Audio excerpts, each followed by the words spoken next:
जय हिंद मेरे प्यारे साथियों, चंद्रा एकेडमी के इस ऑनलाइन प्लेटफॉर्म में आप सभी का हार्दिक स्वागत है। आशा करता हूं आप लोग मस्त होंगे, स्वस्थ होंगे और अपनी तैयारी को बेहतर ढंग से कर रहे होंगे। जैसा कि आपको पता होगा कि फॉरेस्ट गार्ड की एग्जाम आने वाले समय में होने वाला है, तो उसकी तैयारी के लिए साइंस सब्जेक्ट से संबंधित एमसीक्यू सीरीज जो है अपन प्रारंभ किए हैं। तो ये जो वीडियो है वो सेकेंड पार्ट है। इसके पहले मैं जो फॉरेस्ट गार्ड 2024 में एग्जाम हुआ था उससे संबंधित साइंस का जो क्वेश्चन आया हुआ था उसको डिटेल में बताया था। तो ये आपका सेकंड वीडियो है फॉरेस्ट गार्ड के लिए। साथ ही साथ ध्यान रखना, जो सहायक शिक्षक प्रयोगशाला की प्रिपरेशन कर रहे होंगे या फिर जो वर्ग 2 शिक्षक भर्ती की प्रिपरेशन कर रहे होंगे उनके लिए भी यह वीडियो जो है इंपॉर्टेंट है। तो आइए इस सेशन का धमाकेदार तरीके से हम लोग प्रारंभ करते हैं। आज का हमारा पहला क्वेश्चन है, अगर किसी वस्तु का वेग, ठीक है, वेग वेलोसिटी क्या कर रहे हैं, यहाँ पर दोगुना कर रहे हैं, दोगुना कर दिया जाए तो उसकी गतिज ऊर्जा कितनी गुनी बढ़ जाएगी। क्वेश्चन अच्छे से पढ़ना है, कितनी गुनी बढ़ जाएगी बोल रहा है, ठीक है। तो यहाँ पर किस चीज का जिक्र हुआ है, देखो, गतिज ऊर्जा, काइनेटिक एनर्जी, मतलब किसी वस्तु में उसकी गति के कारण उत्पन्न जो ऊर्जा होती है उसको क्या बोलते हैं, गतिज ऊर्जा बोलते हैं, ठीक है। तो यहाँ पर क्वेश्चन को अपन सॉल्व करते हैं तो एक फार्मूला आपको पता होगा।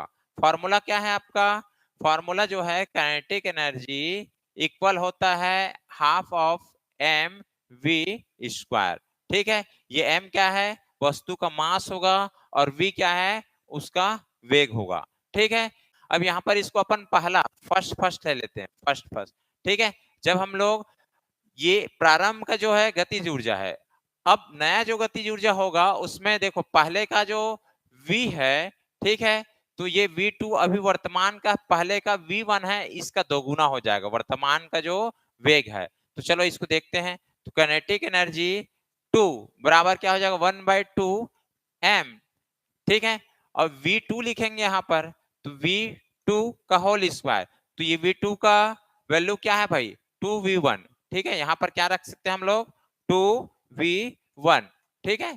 तो यहाँ पर अपन डायरेक्ट रख देते हैं, यहाँ पर क्या हो जाएगा, 2v1 का होल स्क्वायर। इसको सॉल्व करेंगे, काइनेटिक एनर्जी 2 इक्वल 1/2 m, 2 का स्क्वायर 4 गुना v1 का स्क्वायर, ठीक है। इसको थोड़ा सिंप्लीफाई कर लेते हैं, तो काइनेटिक एनर्जी 2 इक्वल 1/2 m, ठीक है, v1 का होल स्क्वायर इंटू कितना है, 4, ठीक है।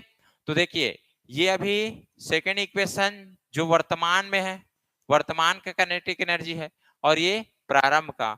अब आप यहाँ पर देख पा रहे होंगे कि पहले आपका काइनेटिक एनर्जी ऐसा है, अभी इस प्रकार का है, तो यहाँ पर 4 गुना हो गया है, और ये वाला क्या है, पहले का काइनेटिक एनर्जी है, ठीक है। तो इसको ऐसे लिख सकते हैं क्या, काइनेटिक एनर्जी 2 इक्वल जो काइनेटिक एनर्जी पहला है इसका 4 गुना है, ठीक, 4 गुना है, ठीक है।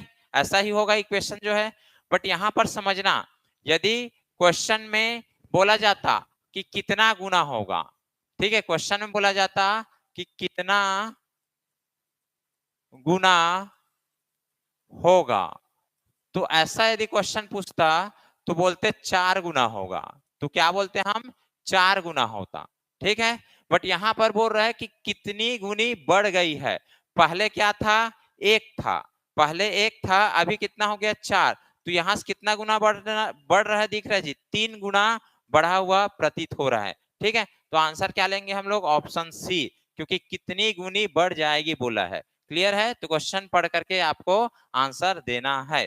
क्लियर, समझ आया होगा आशा करता हूं मैं, ठीक है। तो यदि आपको अच्छा लगता है तो लाइक कीजिएगा, कमेंट कीजिएगा और शेयर कीजिएगा अपने दोस्तों को। साथ ही साथ चंद्रा एकेडमी के जो यूट्यूब चैनल है उसको सब्सक्राइब जरूर कर लीजिएगा। चलो सेकंड क्वेश्चन की ओर चलते हैं, ठीक है। चलो सेकंड क्वेश्चन हम देखते हैं। यहाँ पर देखो सेकंड क्वेश्चन में क्या बोला जा रहा है, क्वेश्चन अच्छे से पहले पढ़ना है, ध्यान रखना, ठीक है।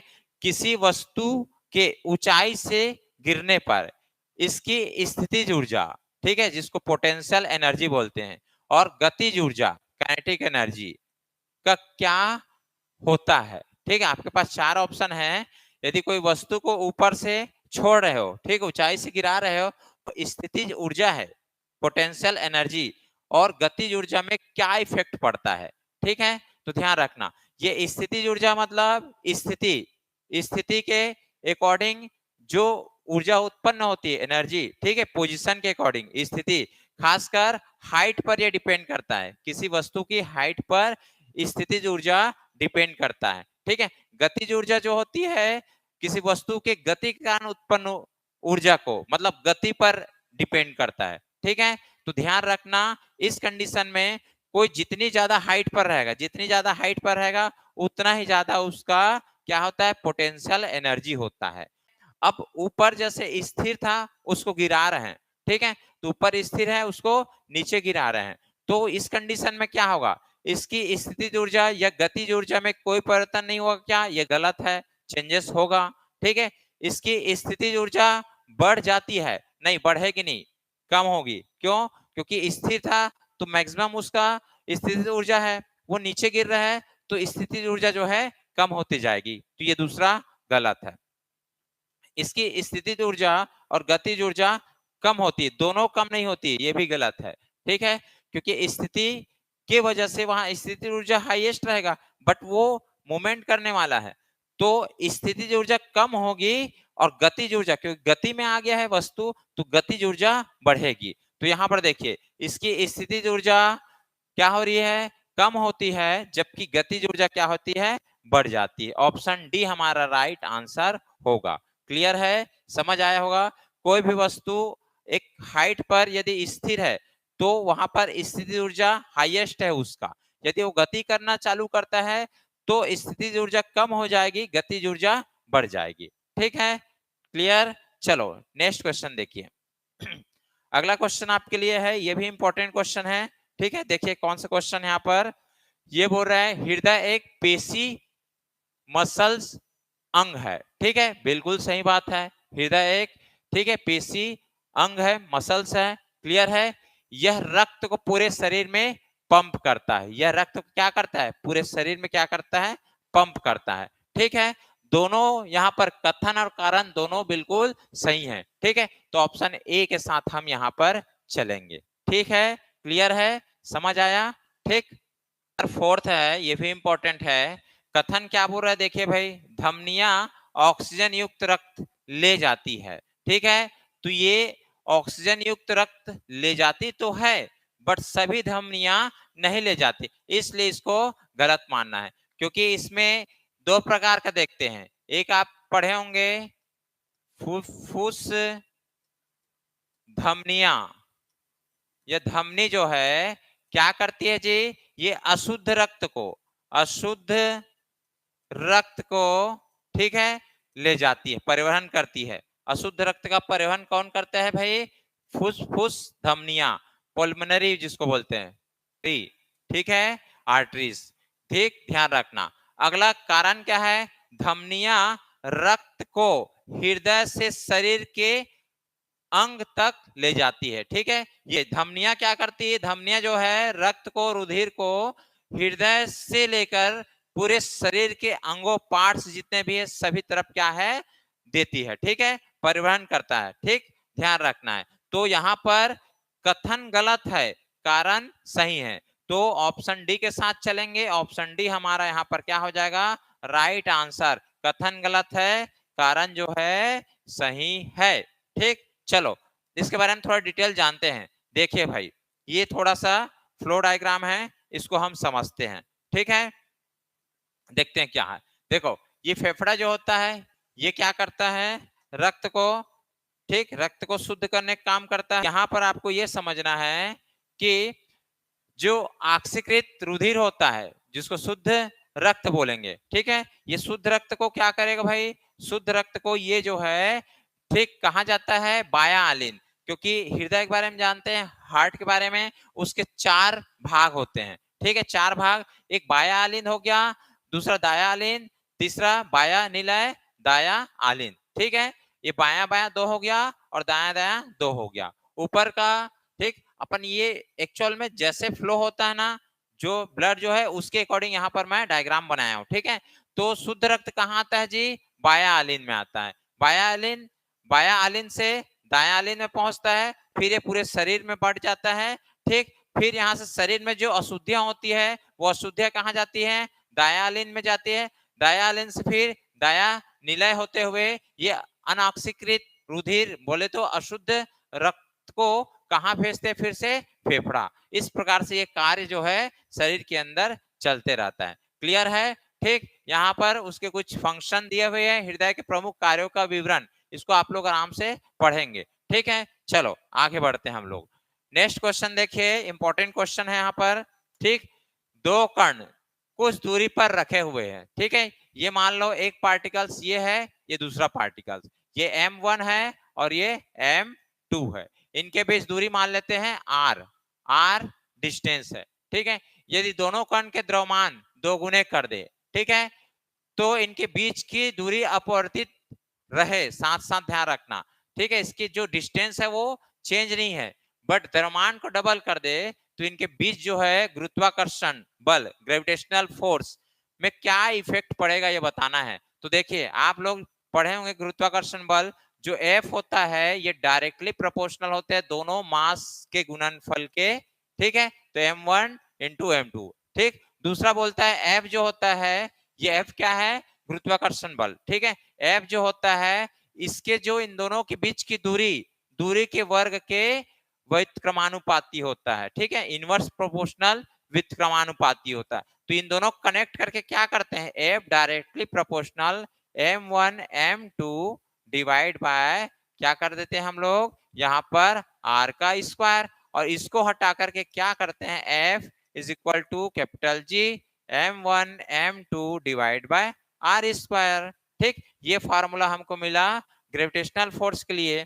अब इसमें करना क्या है, ये मास जो है दोनों का बढ़ रहा है, दो गुना हो रहा है, तो F इक्वल क्या हो जाएगा, G 2m1 2 into 2m2 divide by r square. तो F इक्वल क्या हो जाएगा, 4 into G m1 m2 divide by r square. तो देखो कितना गुना हुआ जी, 4 गुना। ठीक है, तो गुरुत्वाकर्षण बल कितना गुना हो जाएगा, ऑप्शन के अकॉर्डिंग ऑप्शन क्या है, 4 गुना बी ऑप्शन। तो इस प्रकार से आपको क्वेश्चन को बनाना है, और ऐसे क्वेश्चन श्योर है आपके एग्जाम में आएगा, क्योंकि पिछले हम लोग जब जो पुराने क्वेश्चन पेपर है उसको हम लोग देखे तो ऐसे क्वेश्चन देखने को मिला था। ठीक है, तो इस टाइप से आपको सॉल्व करना है। चलो नेक्स्ट क्वेश्चन की ओर चलते हैं। नेक्स्ट क्वेश्चन हमारा है, इंपॉर्टेंट क्वेश्चन है, ध्यान से सुनना। एक लड़की झूले पर बैठकर झूलती है। ठीक, जब लड़की खड़ी होकर झूलती है तो झूलने में लगने वाला समय क्या होगा, और झूला जो है, झूला की स्पीड सुस्त होगा कि तेज होगा, ये भी बताना है। झूले झूले की गति पर क्या इफेक्ट पड़ेगा वो भी आपको बताना है। तो आप पढ़े होंगे, ठीक है, जो आवर्त सरल आवर्त गति वाला चैप्टर है। ठीक है, तो उसमें टी बराबर, ठीक है, आवर्तकाल 2 pi root over L upon G होता है।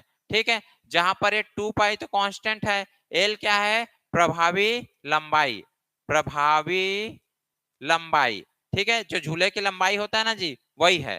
ठीक है, लोलक घड़ी भी देखते हैं, जो उसका काटा होता है वो है। और जी क्या है, गुरुत्वीय गुरुत्वीय त्वरण है, त्वरण।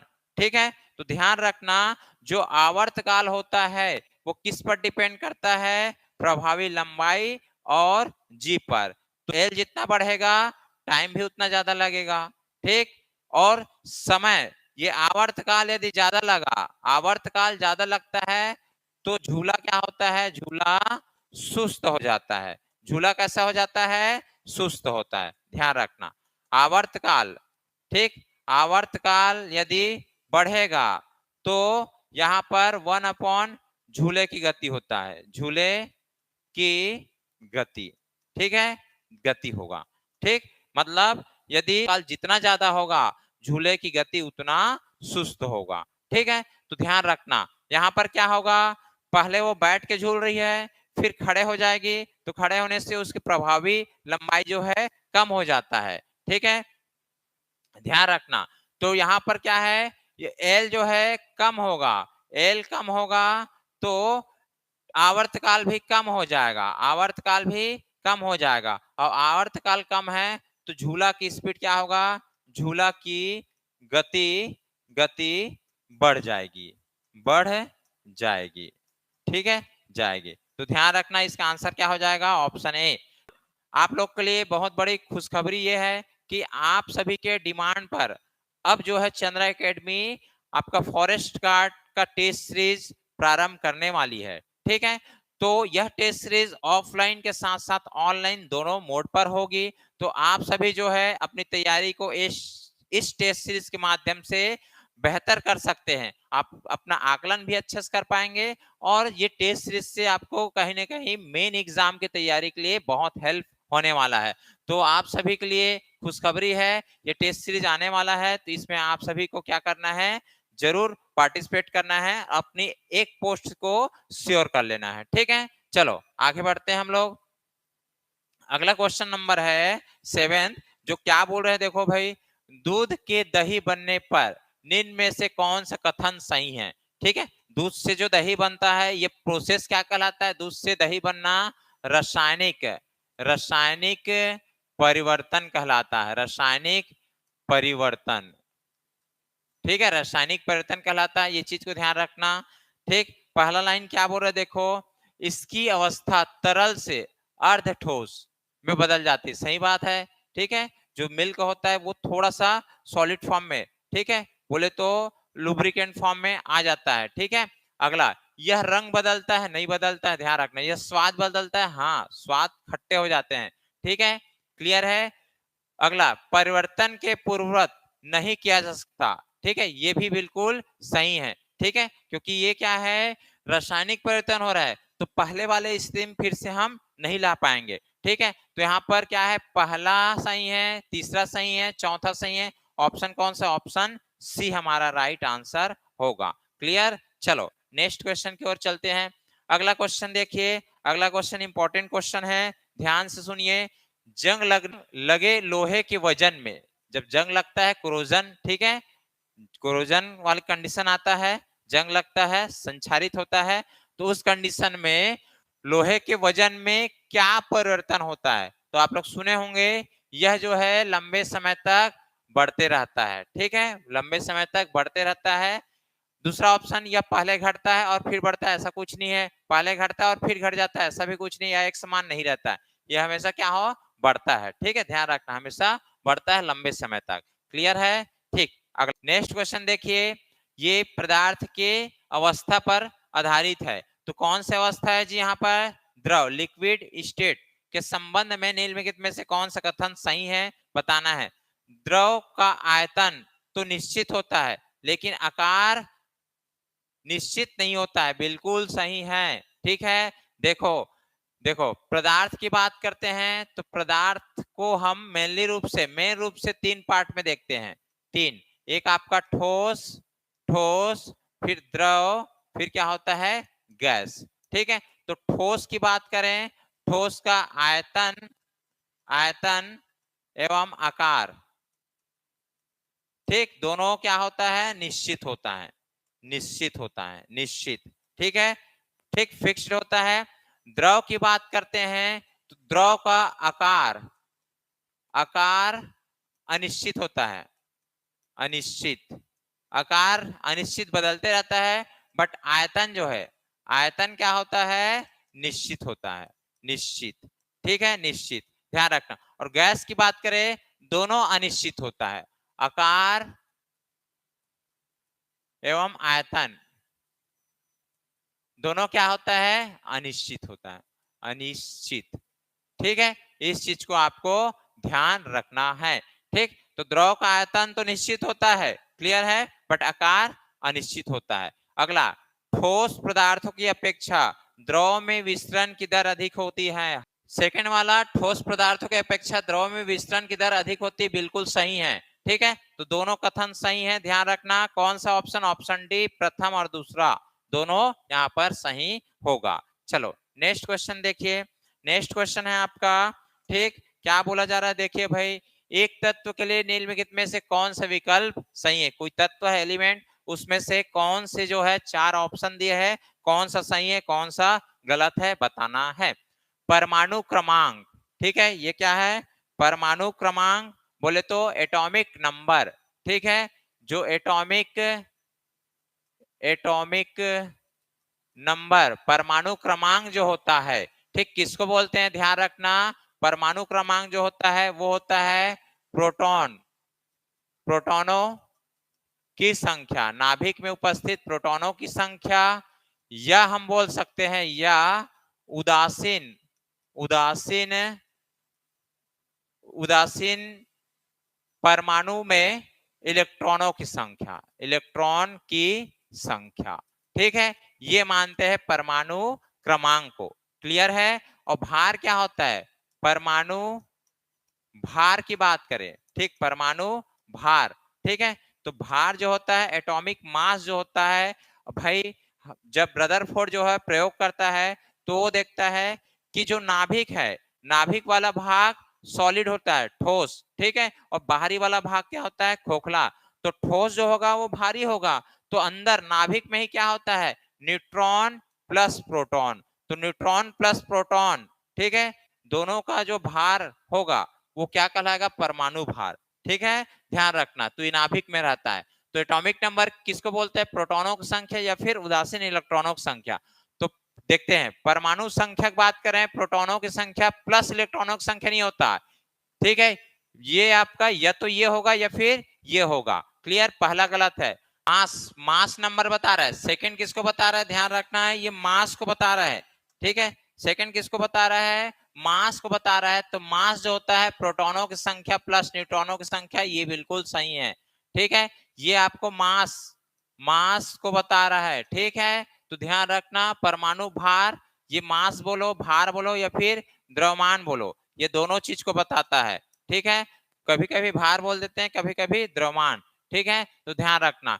दूसरा तीसरा देखो, परमाणु द्रव्यमान, ये दोनों इक्वल नहीं होता, दोनों प्लस होता है। परमाणु संख्या जो होता है प्रोटॉनों की संख्या या फिर इलेक्ट्रॉनों की संख्या। तो कौन सा आंसर सही होगा, आपका सेकेंड और चौथा, ठीक है, ऑप्शन कौन सा है, देखो सेकेंड और चौथा, ऑप्शन डी, ऑप्शन डी यहाँ पर राइट आंसर होगा। क्लियर, चलो नेक्स्ट देखो, नेक्स्ट क्वेश्चन है आपका, निम्न में से गलत कथन पहचानना है, कौन सा गलत है ये आपको बताना है, ठीक, धमनियां हृदय से रक्त बाहर ले जाती है, धमनियां जो है हृदय से जो है रक्त को क्या करती है जी, बाहर ले जाती है, ठीक है, सिराएं हृदय की ओर रक्त लाती है, जो सिराएं जो है वेन्स, ठीक है, ये जो है हृदय की ओर रक्त को लाती है।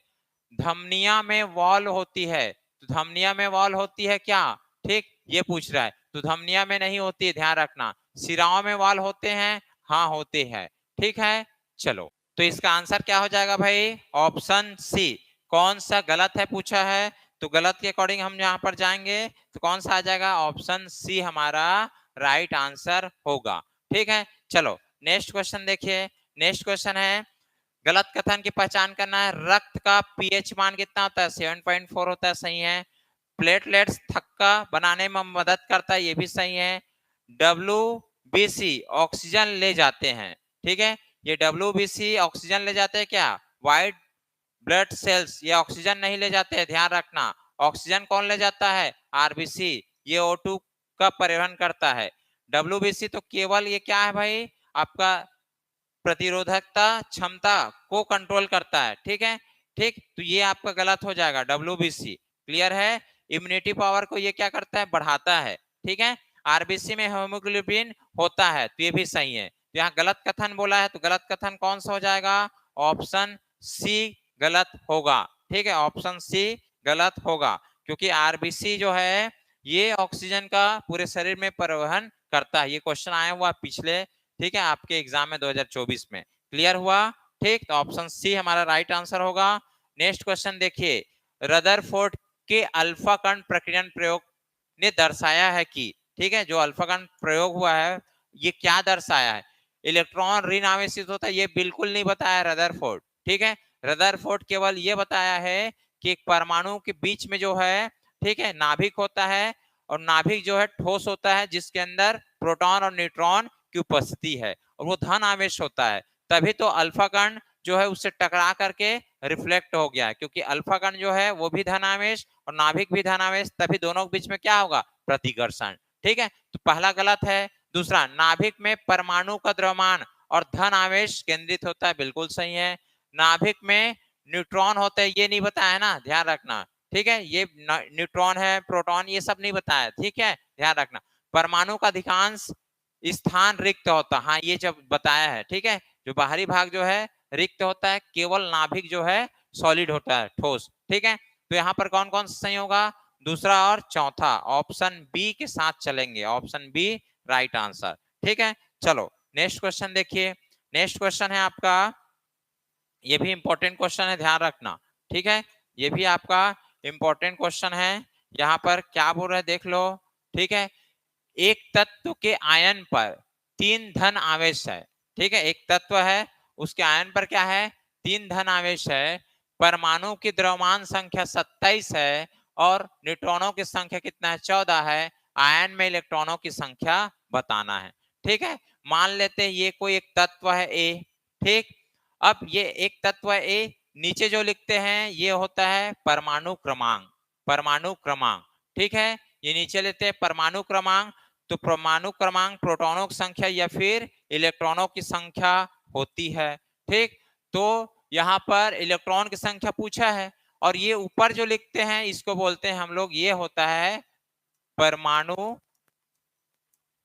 द्रव्यमान, ठीक है। ये आपका परमाणु द्रव्यमान, एटॉमिक मास। ये क्या होता है? क्रमांक, परमाणु,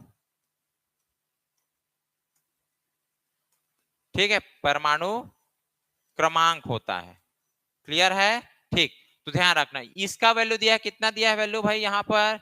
ये देखो यहाँ भार, ठीक है, ये आपका 27, ठीक है, 27। और ये ए है, इसके प्लस 3 बता रहा है, 3 धन आवेश है, ठीक।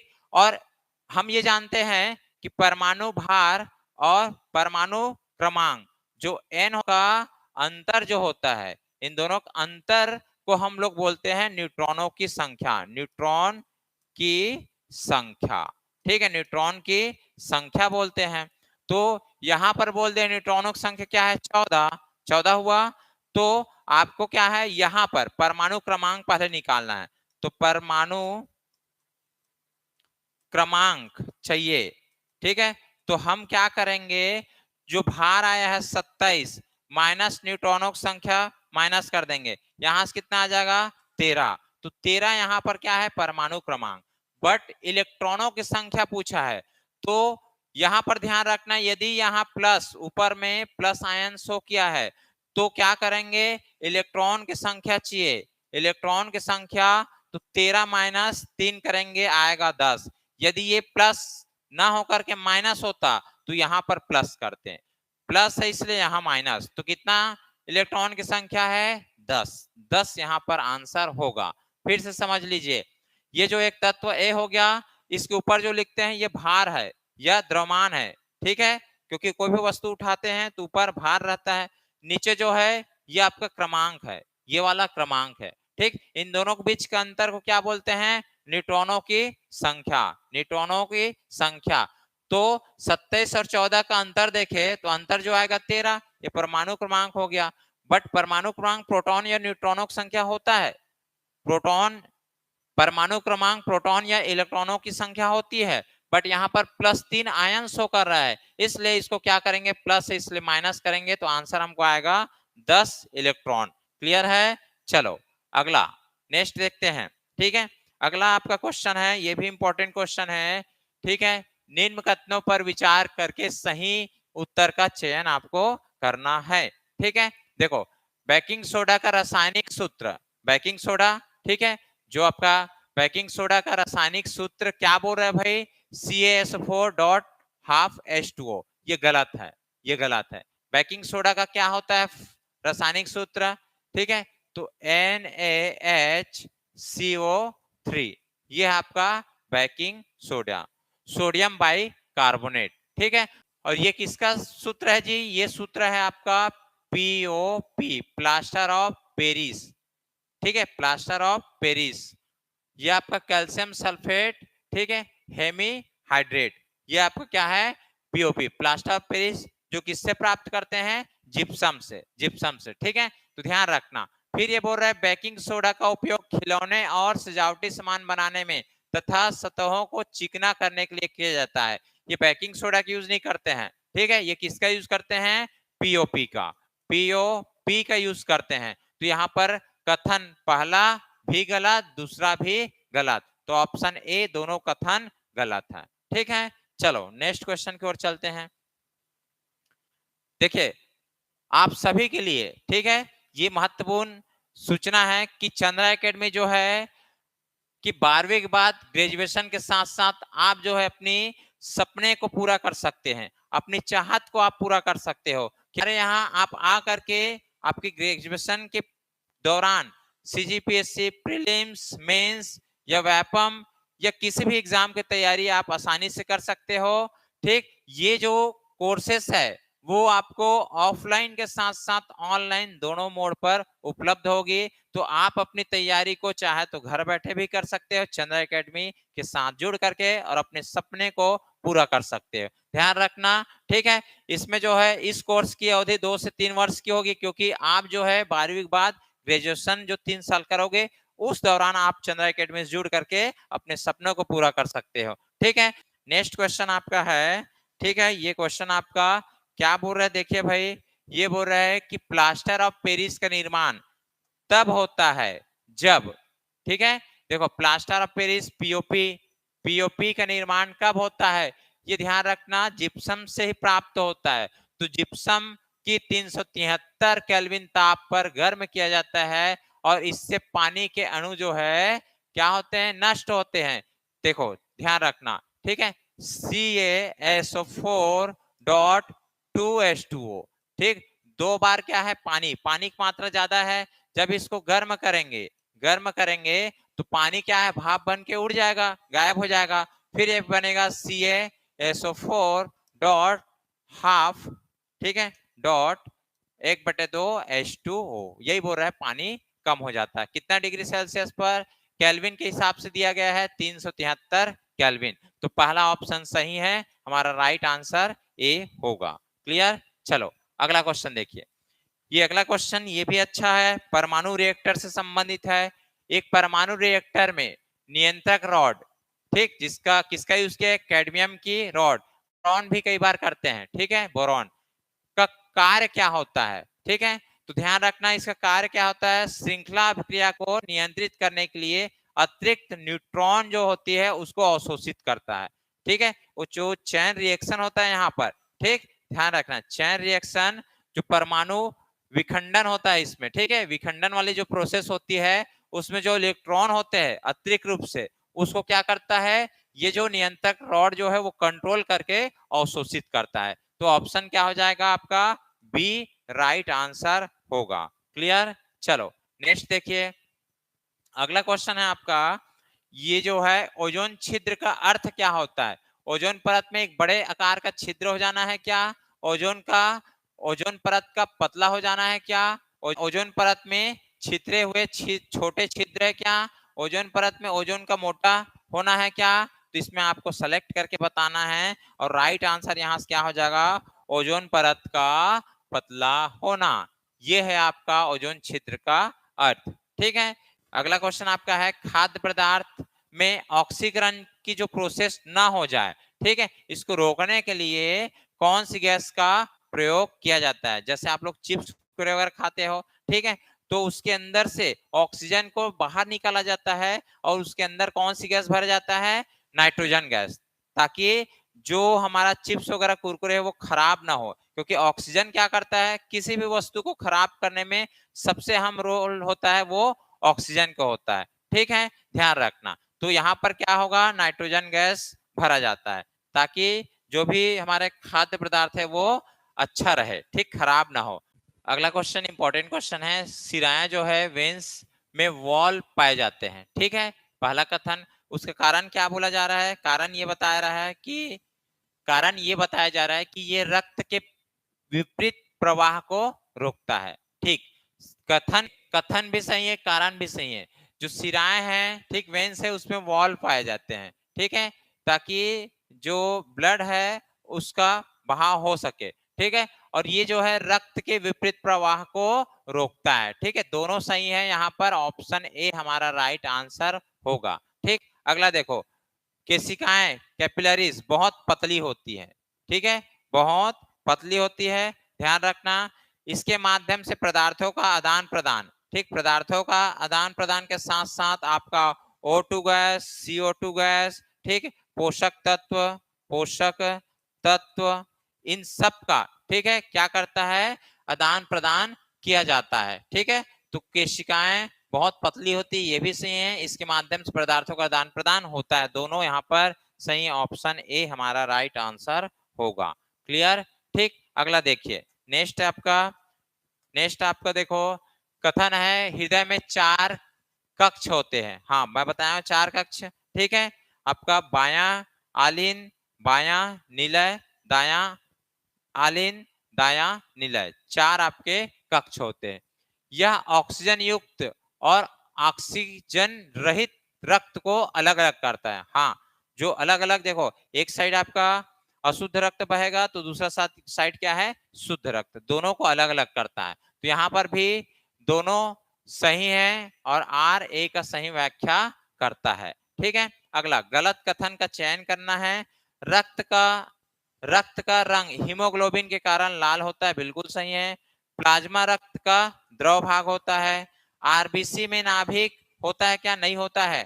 ठीक है, नाभिक नहीं होता है। डब्ल्यूबीसी रोगों से लड़ने में हेल्प करता है। तो यहाँ पर कौन सा ऑप्शन हो जाएगा, ऑप्शन सी गलत है। ठीक, चलो नेक्स्ट देखिए, अगला क्वेश्चन हमारा है, निम्नलिखित में से कौन सा कथन गलत है। दोहरा परिसंचरण मनुष्य में पाया जाता है। ठीक है, दोहरा परिसंचरण मनुष्य में पाया जाता है, हाँ सही बात है। हृदय दोहरा परिसंचरण बोले तो एक तरफ शुद्ध ऑक्सीजन, ठीक है, फेफड़े से पूरे शरीर के अंगों में डिवाइड बढ़ता है, ठीक, हृदय के माध्यम से। दूसरी तरफ शरीर के अंदर जो अशुद्ध रक्त होते हैं वो फेफड़ा फिर से फेफड़ा में जाता है, वो उसको फिर से क्या करता है, प्यूरिफाई करता है। ठीक है, तो ये सही है। दूसरा गलत है, 4 कक्षक होते हैं। बायां भाग ऑक्सीजन युक्त रक्त संभालता है, ठीक है, बायां भाग जो है, और दायां भाग ऑक्सीजन रहित रक्त संभालता है। ठीक है, क्लियर, ये दोनों सही, यहाँ पर भी पहला भी सही, यहाँ पर ऑप्शन कौन सा, बी हमारा गलत है। ठीक, और आज का अंतिम क्वेश्चन है, ठीक है, गलत कथन पहचानना है। केशिकाएं धमनियां और शिराओं को जोड़ती है, पहला बिल्कुल सही है। हृदय रक्त पंप करता है, ठीक है, पंपिंग करता है हृदय जो है। ठीक है, सिराएं मोटी और लचीली होती, ये गलत है। सिराएं अभी देखे हम लोग, सिराएं क्या होती है, बहुत बहुत पतली पतली होती है।